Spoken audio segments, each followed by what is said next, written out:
old and I couldn't remember all this, so I printed it.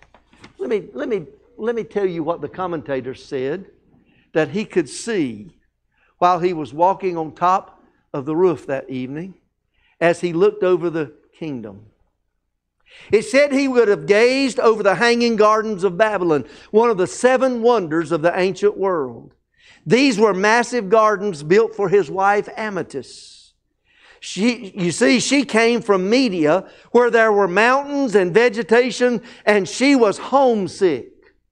And so Nebuchadnezzar constructed an artificial mountain, a tower, and he planted gardens and hung down the side of this structure in such a way that it looked like they were growing in midair.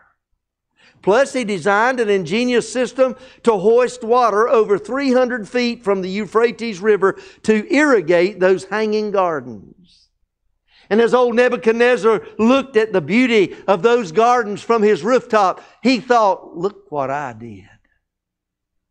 He may have looked and saw 2 of his palaces in the distance and thought about his homes, including the main palace where he was taking his rooftop stroll. Listen to this. This palace was 350 yards long and 200 yards wide. That's 630,000 square feet. That's a pretty big house.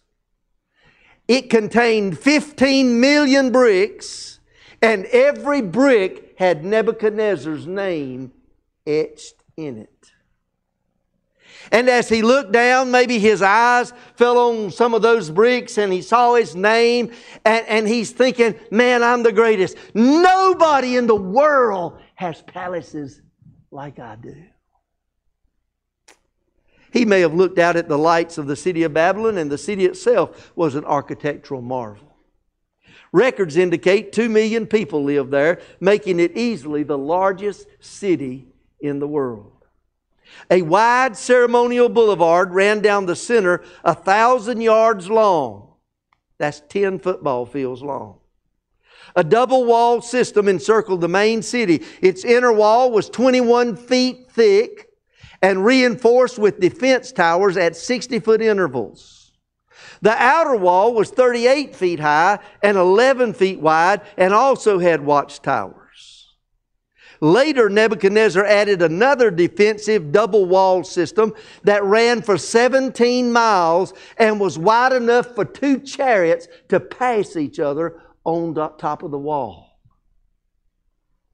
Imagine he looked out at that and he thought about the designs and how long it took to build it.